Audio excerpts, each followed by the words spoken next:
everybody. Please welcome our speaker for the evening, the CEO of the Avon Wildlife Trust, Ian Barrett. Hello everyone, thanks very much for inviting me to talk about the ecological emergency. So I hope you're all familiar with Avon Wildlife Trust. We're the local conservation charity focused on the West of England area, so Bristol, Bath, North East Somerset, North Somerset and South Gloucestershire. We've got about 31 nature reserves across that area, 18,000 members, 17,000 members who support us in that work right the way across the region. And we look after our nature reserves. We work with other landowners to look after their land and help out for nature.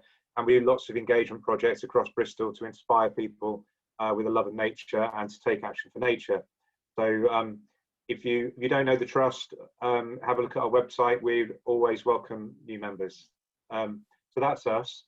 I'm going to kind of talk through why Bristol declared an ecological emergency and then have a look at the ecological emergency strategy that was published a week or so ago now, and then come on to talk a little bit about some of the win-win potential on the ecological emergency and climate change.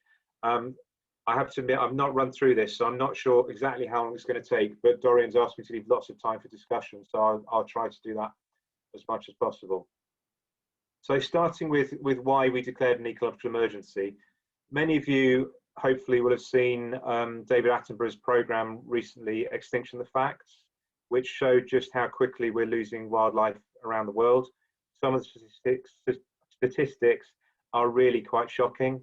We've lost 68% of our wild vertebrates since the 1970s, and 1970s is when we started measuring.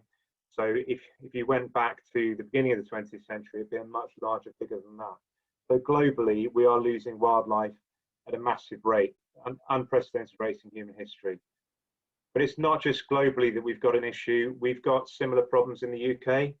So overall, it's about a 54% decline in wildlife, but that covers up some big losses in specific species. So generally, the generalist species are doing well. Some of the specialists are doing really badly. So we've lost 44 million songbirds in the UK since the 1960s.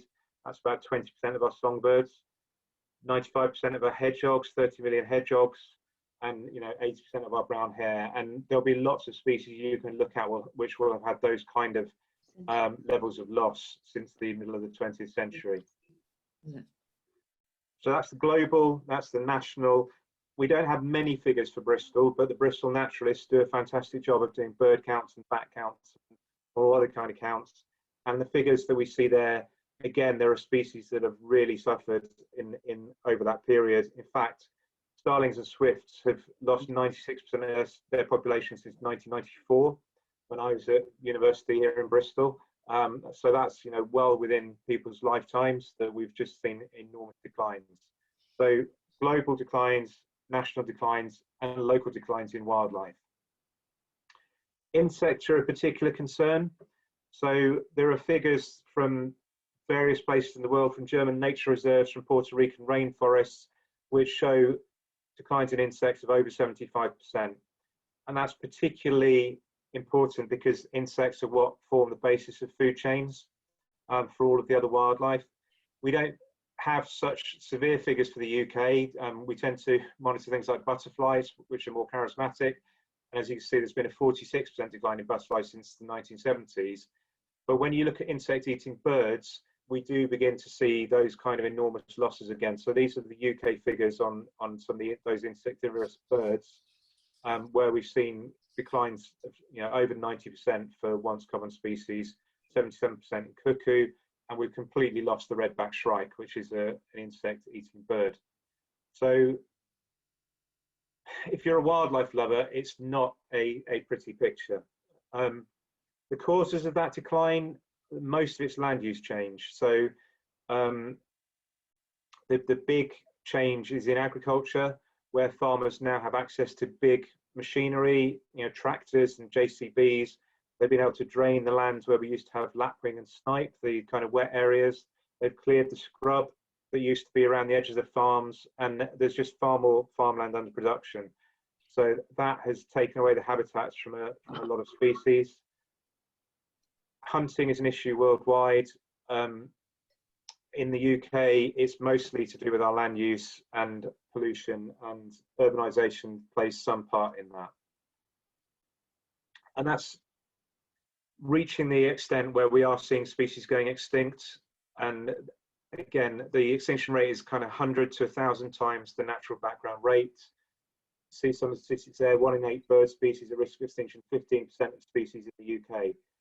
So we are at significant risk of losing a lot of the species which make up the food webs and ecosystems around the planet. And then this really shocked me when this figure came out from the Intergovernmental Panel on Climate Change last year, that if the Earth warms by an average of 1.5 degrees C, we could lose 20 to 30% of species on the planet. And as you all know very well, 1.5 degrees C is the target. Or the, you know, what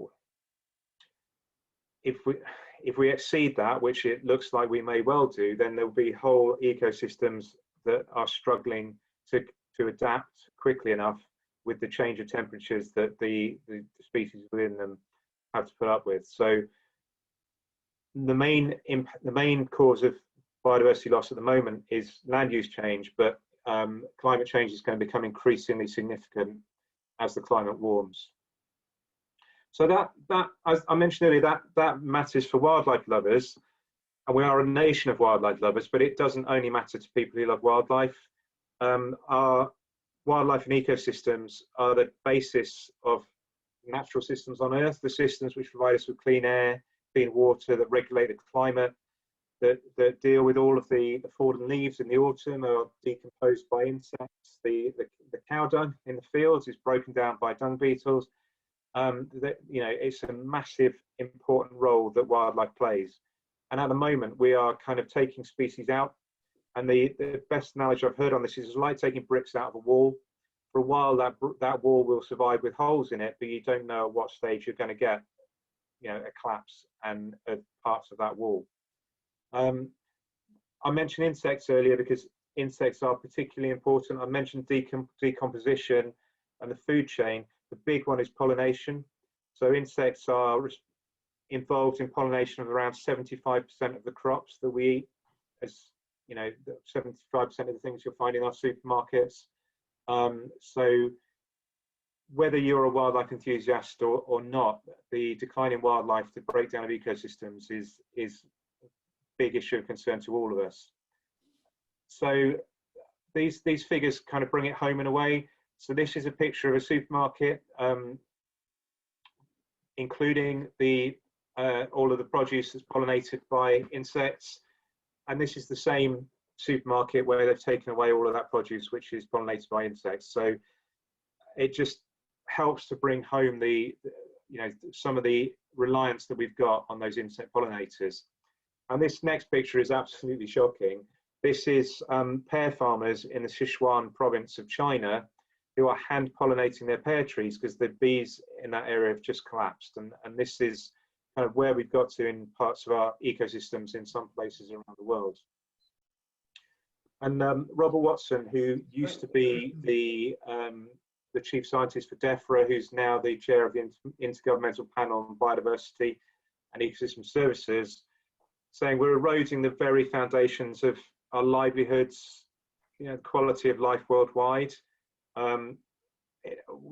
We have reached the point where we are, similarly to climate change, undermining the very systems on which life on Earth depends. So we know that we need to tackle the twin threats of climate change and ecological breakdown to save the planet for people and wildlife.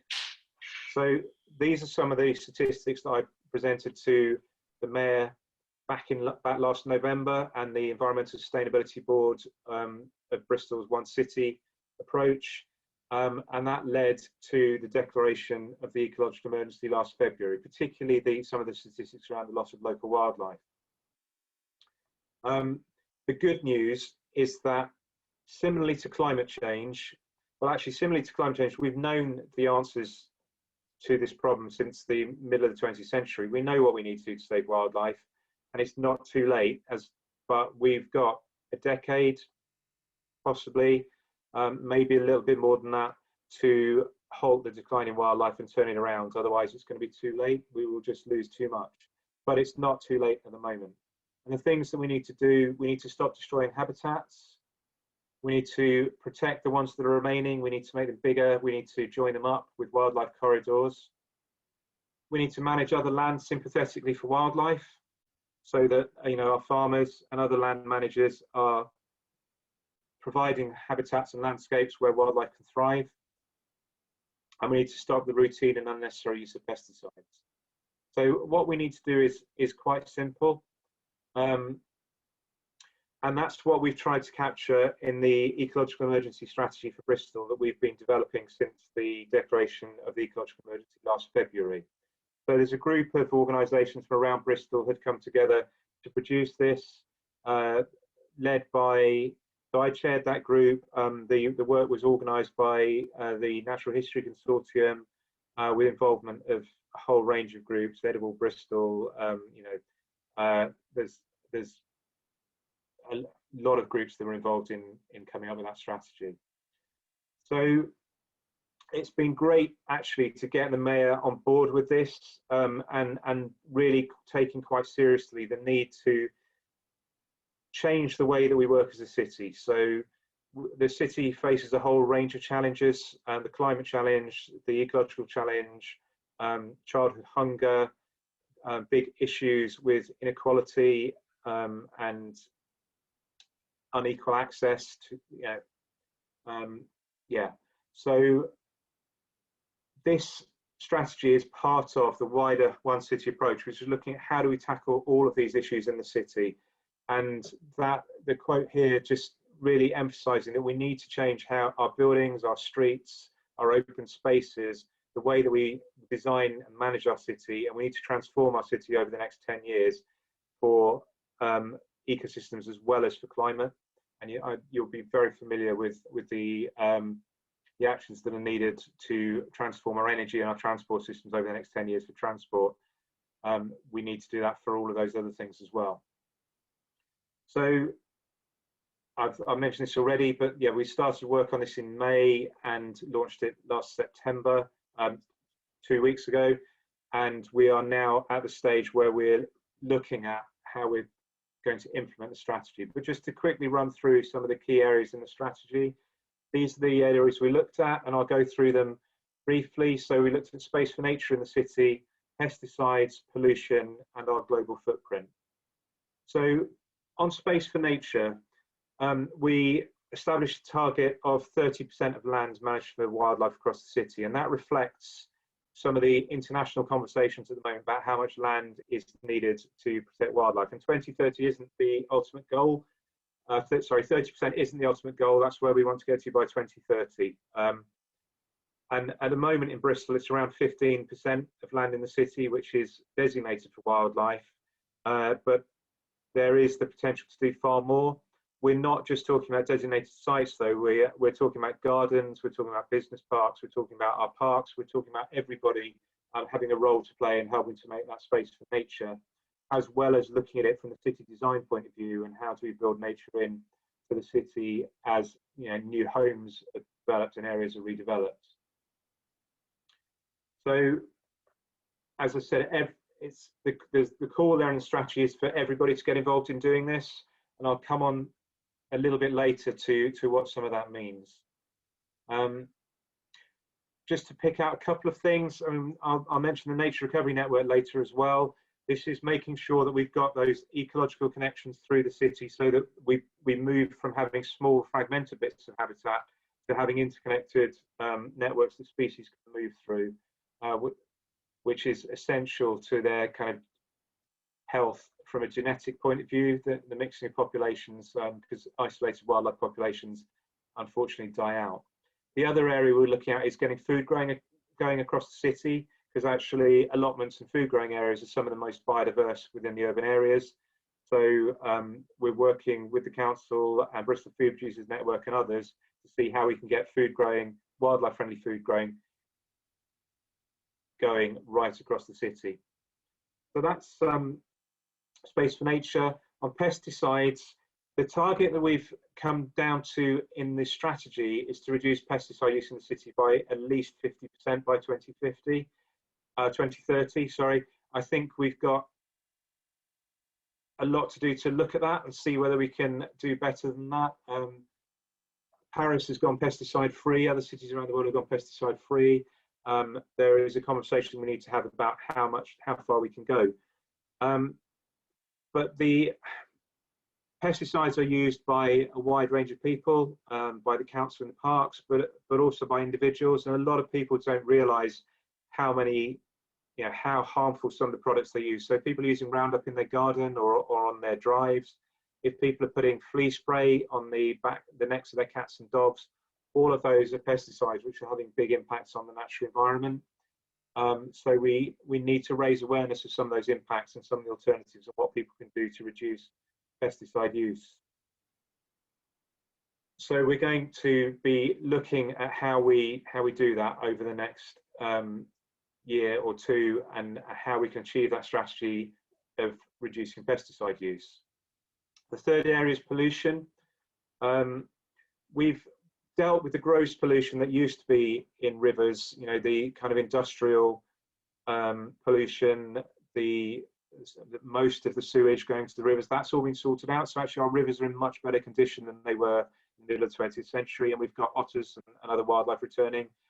There's, we've heard today we've got harbour porpoise under the suspension bridge in Clifton.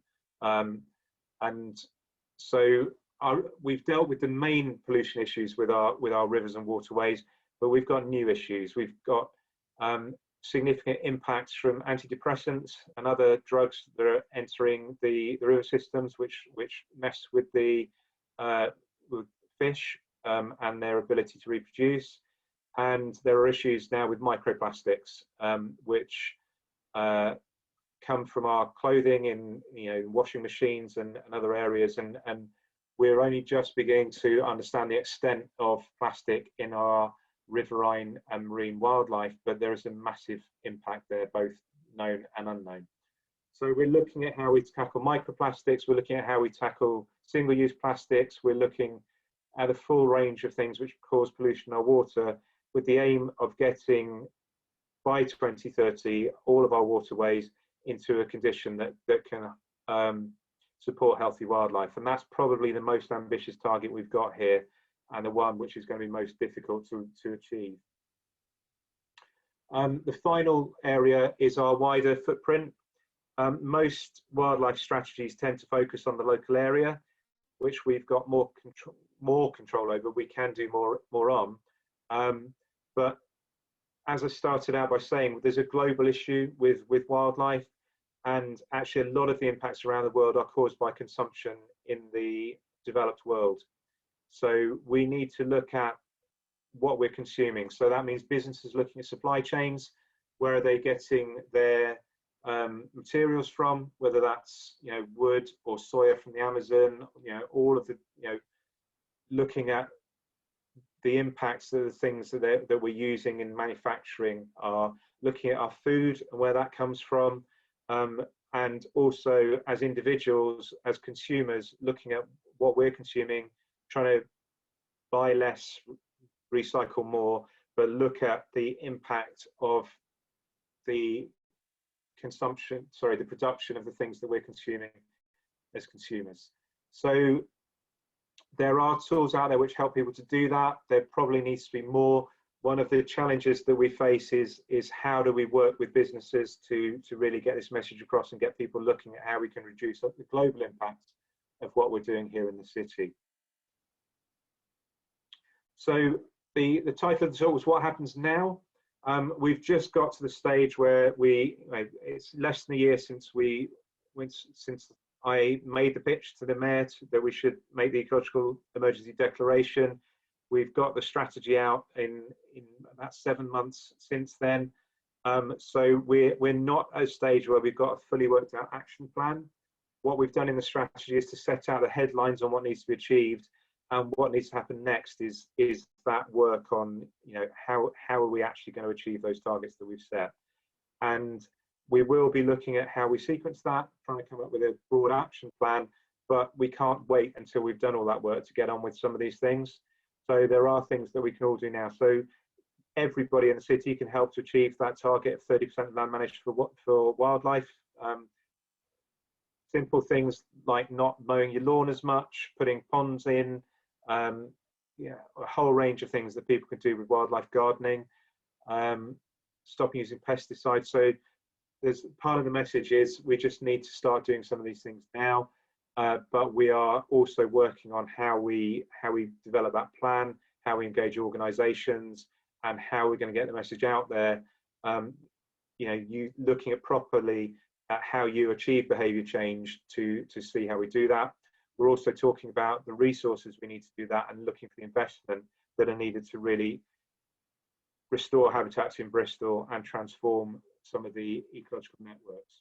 So the first three things we're looking at doing is looking at in more detail about the state of our ecological networks in Bristol. We've got some good mapping. Bristol was actually one of the pioneers of looking at ecological network mapping within the city, but we need to do more work to look at where the places are in the city where some investment in habitats and restoration would really have the most benefit for wildlife. We need to work out how we're going to track the change that we want to see, and the first things we're going to look at are pesticide use and also verge mowing, because there was quite a lot of activity on social media this year. I don't know whether people are noticing more than because of lockdown, but it's been an ongoing issue for several years where you see these lovely wildlife-rich roadsides throughout the city, and then the council just comes along and mows them flat. And we're working with the council on looking at that, on how you manage those verges differently so that you can maintain the wildlife interest all the way through. So those are the key things that we're doing. And I just want to go into a few of those areas. So I've mentioned that Bristol Ecological Networks, and here's the map that we're starting to work from. That's part of ecological network mapping we've done across the whole of the West of England, because Bristol obviously isn't just isolated, it links in. There will be wildlife coming in from the countryside around Bristol, the river and main corridor and lots of things, but there will also be wildlife that is supported better in the city than in the countryside and going the other way. So our gardens are actually much richer for wildlife than arable land, for instance. So it is part of a network going in and out of the city. And I mentioned at the beginning there are potential win-wins on wildlife and climate. We need to restore our habitats right the way across the region to and restore those links to be able to bring wildlife back. Restoring habitats will also have big benefits for locking up carbon, and these are some of the figures from Rewilding Britain. We all know that trees lock up carbon. There's also a carbon code for peatlands, upland peat. There are far more habitats than that absorb and maintain carbon, and we're looking at how we can begin to measure some of that, and bring in some of that money from carbon offsetting and other sources to start to fund the restoration of habitats, so that nature is doing its role in absorbing carbon. Because the carbon strategy for the city is dealing with the emissions and some work on the sinks, but this is about making sure that nature is really playing its role properly as a carbon sink. The West of England has got plenty of those habitats. We've got salt marshes and seagrass along the shoreline, obviously woodland, grassland, salt marshes. So there's lots of potential to do some of that habitat restoration improvement across the area. And we're working with Wildlife Trust nationally to set up a platform with a pipeline of projects that people can invest in to start to lock up carbon in habitats in the local area, both for businesses and for individuals who want to offset some of their carbon emissions as they're on that route to zero carbon. So just to summarise, we're facing massive and accelerating loss in wildlife with dangers of extinction. We're looking through the ecological emergency strategy and make 30% of land for nature, 50% reduction in pesticide use, 100% of Bristol's waterways in good condition for wildlife, and tackling our global footprint as a city on wildlife. There are things that we can all do.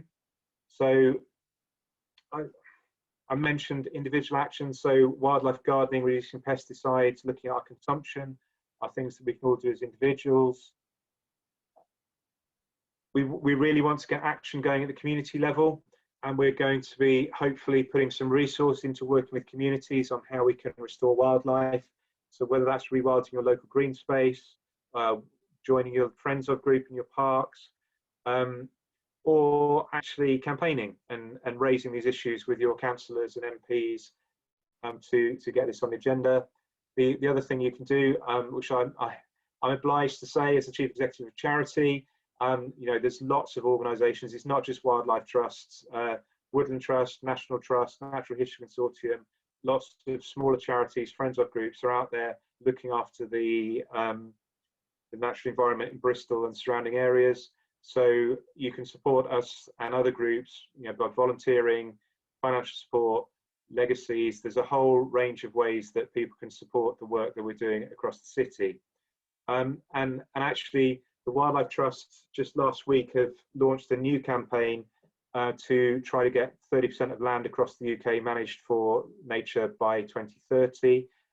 We're looking for £30 million overall from that campaign to enable us to buy more land for nature reserves, joining up some of those habitats, but also working with other people to support their land management and making that case to government that we need more work to, you know, stronger laws, stronger legislation, particularly as we leave Europe, to make sure we're continuing to protect our wildlife. So please do look up the 3030 campaign. I would be very grateful for any support that people can give.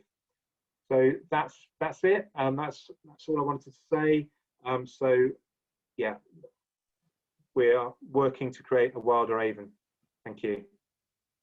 Fantastic. Okay, thank you very much, Ian. That is super. I am now going to attempt to put my rather less professional slide up. There it is. This is the part where I am about to ask Ian some questions, but because I know some people like to leave as soon as the speaker has finished, I'll just bring your attention to this. Obviously at the top there you've got tonight's talk, but in 2 weeks' time we've got to talk about light pollution and biodiversity with some really interesting speakers, and then at the start of November our first talk is going to be about green gifts. Christmas isn't that far away, and so we're going to be giving you some ideas for gifts you can give people, which will hopefully be better for the planet than just some old plastic rubbish. You've got both groups' websites there. Check them out. They've got ways to join our mailing lists if you go to the contact pages, and also if you want to check out our local and green resources. We've got lots of stuff on greener gardening, which is very relevant to what we've been talking about tonight. And then the final link at the bottom there, paypal.me/Clifton Climate Action. Even if all you can give is just £2, if you've enjoyed tonight's talk, we would really, really, really appreciate that. I know a few people joined a little bit late. This talk is being recorded and will be up on YouTube hopefully tomorrow. If not tomorrow, definitely Monday. And yeah, if you want to catch up on that, you can do it that way. Okay, let's do some questions. So we've got a few in chat already, but if anyone else has got one that they want me to put to Ian, please post it in the little chat box on Zoom. So the first one we've got here, we've got a comment from Julie, who's a CCA volunteer. Clifton Climate Action wrote to the council to suggest low/no mow for some of the council grass area / verges in Clifton to plant a river of pollinator trees and to stop using glyphosate, but we had no reply despite repeated attempts at contact and involving our local councillor. What can we and other local people in other areas of Bristol do to get the council to take or allow such local action? Will you or the council partner with local groups such as ours? How do we get their attention? How do we start moving these things forward? And I think you're doing the right things in writing to the council and raising it with your councillor. I mean, it's been interesting on the back of the strategy. There's a couple of councillors who've got in touch around pesticides and verge mowing in particular, and I'm talking to them about how we can continue to raise that with the council. But actually, the whole process has been I've been really encouraged by the whole process of putting the strategy together. The council really has engaged, and there's a new ecological emergency project officer in the council who is looking at what the change needs to be across a whole range of areas to actually achieve the strategy. And they've moved further than I was expecting, to be honest. Okay. And they are looking at pesticides, they are looking at verge mowing, so I'm hoping there will be some movement around that. I think that we are kind of beyond the days where Avon Wildlife Trust or any other organisation would try to organise everything that's going on. I think it's really important that we are working alongside and with people and supporting people in making the case. But I think the more voices that we have, the better. We're going to be looking at how we can mobilise people and communities across the city to be taking action for nature and making a case for nature with support and information from the trust. I'm very happy to work with organisations, but we are a charity with limited resources, so we want to work alongside people rather than necessarily organise everything ourselves. Yeah, no, that makes sense. I'm just going to butt in here and exercise a little bit of host privileges and ask one of my own. How do you think the election, obviously our mayoral election was meant to be earlier this year, back in May, was it? It's now been postponed by a year to, I think, May of 2021. How do you think that's affecting this? Are they more engaged with it because of the election or less engaged? I don't know, and I need to be careful not to get into politics as well. I mean, sure. Before the mayoral election last May, we were talking to most of the parties and most of the candidates about what commitments they were going to make for nature. I think people recognise that this is a city full of people who really care about the environment. Yeah. So whoever's going for the mayoral election has to make sure that this is on their agenda, and I think that the more pressure we can put, the more we can remind them that this is, we are facing existential threats that need to be dealt with, and that we're expecting to see action, the better. Yeah, so I guess it's just on us to keep bringing it up when we talk to our councillors and such. Yeah. Okay, very few people seem to be aware of the microplastics in cigarette ends. Where we live, people drop them as if they are biodegradable, and you actually see them being washed into waterways. Can anything be done to quantify and publicise this problem? Now, I didn't know that, so thank you. I had a really interesting conversation with a professor from the University of Bristol yesterday in talking about what research we need across the city, and he was talking about all the different materials, the different compounds. If you analyse the water in our rivers or the air that we breathe, even, there are a whole series of compounds in there which are virtually unknown to science. We don't know what's causing them. We know about microplastics, but actually the work, I don't think, has really been done to get to grips with where all this is coming from and what we can do about it.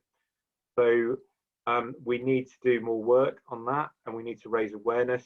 And we're lucky in Bristol that we've got City to Sea operating here, who are fantastic at raising the whole issue around plastics in sewage and a whole range of other things, and the impacts on the marine environment. We need to do a lot more in all these areas. Yeah. Okay. I've had a couple of comments, people messaging me to say they've tried to donate through the PayPal link and it's not working. I will look into that later. I'm not going to try and fiddle around with it while I'm hosting. If you are trying to donate, thank you very much for that. But yes, apparently the link isn't working at the moment. When I'm going to email everyone who booked a ticket for tonight's event just to share this link with them for the video and such. And yes, I will hopefully have it sorted by then, and you can donate then. Anyway, I'm really interested in, I think that's meant to be regenerative agriculture and permaculture, wildlife and CO2 capturing benefits. Have you brought that into your discussion? Yes, and that is mentioned in the strategy. I think we use the term regenerative agricultural food growing. So, and that's partly one of the reasons why we want to get food growing going right the way across the city. So hopefully you all know Grow Wilder. our site up in Stapleton, which is an exemplar site of food growing with nature. We run courses and training on regenerative agriculture. We've got a forest garden up there. The team up there are absolutely passionate about spreading knowledge of regenerative agriculture and how to do it. So I'm assuming everyone knows what regenerative agriculture is, but this is the concept that we're kind of depleting the soil and the fertility of things as in the way that we're farming, and actually we need to be putting back nature, re-wiggling streams, putting trees in, making sure we've got organic content in the soil, because that's good for nature. Nature's good for food growing, and it's also good for the soil and the productivity and making sure that we continue to produce food. So those are absolutely critical messages that we want to be getting out there, and are mentioned in the strategy, although not in the headlines. Okay. Have you thought of getting in touch with the big open gardens events to promote wildlife gardens, such as the Yellow Book one, Green Squares, and Secret Gardens in Clifton, etc.?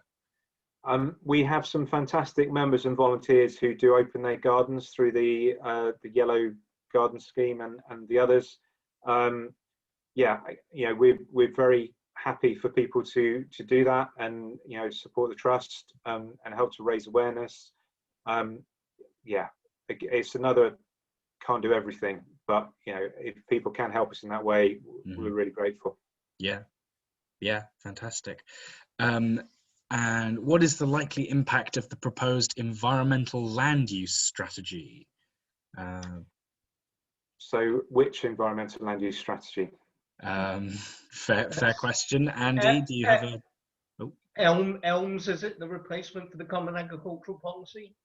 Yes, okay, thank you. Thanks, Andy. So the proposal with elms is that farming will be moving far more to a system of public money for public goods. So farmers will be paid for looking after the environment, whether that's restoring nature or absorbing carbon. That's all going through the agricultural bill through Parliament at the moment. It remains to be seen just how much money stays in there and how strongly environmental the bill ends up being. So please do continue. Thangham, I think, would be your MP, and I'm sure she is up for making that case in Parliament. So do keep reminding Thangham that these things are important. How we manage our land is one of the most critical things for agriculture, for wildlife in this country. So we are working nationally on influencing. We're also looking with the West of England Combined Authority and the local authorities and others on how we can make the most of those schemes in the local area to try to pilot some of that way of getting the agri-environment funding properly paying for environmental improvements. Okay, it looks like we're almost out of questions. We're actually going to finish a little bit early unless someone else comes in there with one. Richard sent me one asking what the name of the council ecological emergency person is. I think that's something we don't need to ask the expert about. We can probably find that out for ourselves. Yes, thank you, Joanna. Great talk. Thank you, Ian. Yeah, if that's all the questions we've got. There's another comment there from Julie about we're a bit stuck if the council won't respond. I mean, I think we're in an age of activism, and so I would be encouraging people just to start doing things and get out there and do it. As there's a lot that we can do without the council and without permission from the council. There are some things where we do need that, but let's make the change happen. Yeah, and I mean, if I've just found Julie's comment. She suggests we do exemplar projects for the rest of the city, but we're a bit stuck if the council won't respond. If the council don't respond, then our project is just going to keep growing. So yeah, maybe we just do it. I don't know, bit of rogue gardening. Okay, a couple more questions have come in now. Do you? Oh, this is a big one. Do you think businesses are receptive to major change?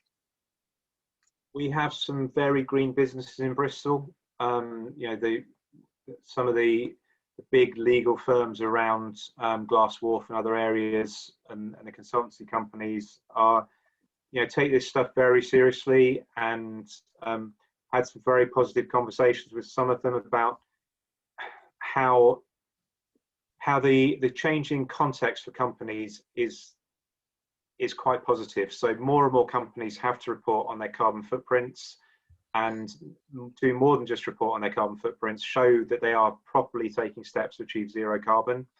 And that is now part of company reporting, and those legal firms are advising companies they're working with that they need to be taking those steps. So that's really positive.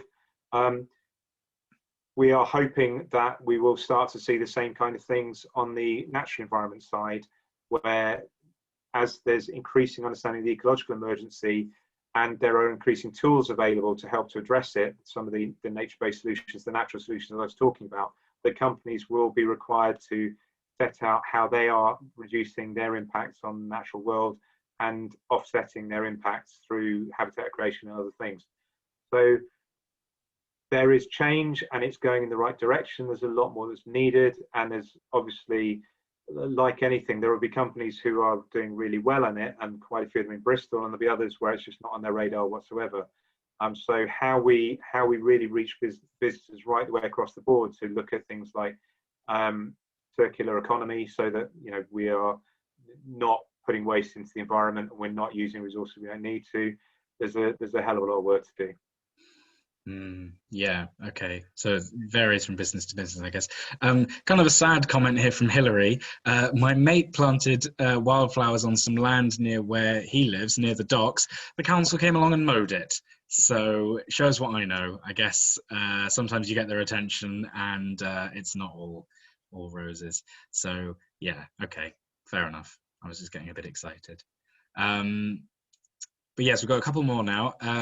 Are there any specific ways in which current agro-environment schemes can be improved? That sounds like quite a technical one. I don't know if you want to try and take that one. Lots. They're very bureaucratic. The basic scheme gives people money without really requiring anything beyond the legal minimum. We need to, I mean, essentially that funding needs to pay for people to do things which are really good for the environment, not just be there as a subsidy for owning land. Okay. What have we got here? We can't really do we can't really do things ourselves to council land because we can't do the necessary consultation, and as Hillary says, they'll just mow things down. We really need the council to get a grip. Okay, fine. I just want to do some ecological vandalism. I want to do something. But yeah, fair enough. They do own mowers and stuff, and yeah, that's but I mean this is one of the critical areas that it's actually costing the council money to damage the environment through their mowing regime. Yeah. So it should be a fairly easy thing to make that case, and so that if we really need them to be mowing once or twice a year rather than regularly. So once the flowers have bloomed and seeded in the late summer, that's the time to be doing the mowing, and maybe once or twice, you know, in February, March, but really giving that run through April, May, June, July for those flowers to come through and support the pollinators. We need different mowing times of mowing in different places, so that, you know, you don't just wipe out all of the pollen all at the same time. But it should be a no-brainer, and it's just that big bureaucratic organisations like the council take a long time to change. Yeah, no, absolutely. Jimmy Doherty did a TV program recently on saving the bees, in which he got people across Peterborough involved in planting plants for pollinators. So there was a bee highway, so that bees would never be unable to fly on for lack of fuel. Any plans for anything like that in Bristol? I do think we need some joined up leadership and stuff. They're just copying what we did 10 years ago. Really? With the Get Bristol Buzzing campaign. And in 2015, Avon Wildlife Trust did a project called My Wild Street on, the name of the road escapes me briefly, in Easton, which was linking up two bits of green space by creating habitats with pollinator plants in every front garden down one side of the street, with the idea of creating that connectivity for exactly the reasons that that Julie said there. Yeah. Caroline suggesting we just go out and ask them to stop mowing, sort of lie down in the front of the mower, sort of Hitchhiker's Guide to the Galaxy style. It's tempting. I'll get my dressing gown out. Yes, okay, so really good one here from Mark. Do you have any tips for engaging friends or other people, enemies, I guess, who are apathetic towards the ecological emergency? How do I get my enemies involved? So my approach is to do what I've done today, which is to be quite upfront about the seriousness of the issue. But the danger is if you just do that, it disengages people because they just go, "This is too big an issue. We can't do anything about it," and that tends to lead to apathy and lack of action. So it's really important that people are hearing the truth, because we are facing ecological and climate breakdown, but that then you're offering the hope as well. And it's not too late. There are things we can do. There are straightforward things we can do. Now, we're never going to get everybody in the population engaged in that, but it's around, the Wildlife Trust research suggests it's about 35% of people who are wildlife enthusiasts who are already minded to support this kind of action. And the social research shows that you only really need 1 in 4 people in a community to be taking action on something to start to create societal change. And the thing that always comes to mind for me is recycling, where 20, 30 years ago, nobody did any recycling, but now it's just such a normal part of what everybody does, that everybody's doing it. And that's what we need to do. We need to get enough people taking action that it becomes the norm. But as the Mayor mentions every time we talk about this, it's not just about individual actions, because you've got people in parts of the city who are worried about knife crime and air pollution and how they're going to put food on the table, and those issues are always going to be more front of mind than longer term existential threats. So it's not just about behaviour change, it's also about how we transform the city and the city systems to make it easy for people to make the right choices. No, absolutely. I've just noticed Susan, who doesn't type in the chat box. Susan, you've raised your hand. Did you have a question you wanted to ask? I'll give you a second to respond. Lower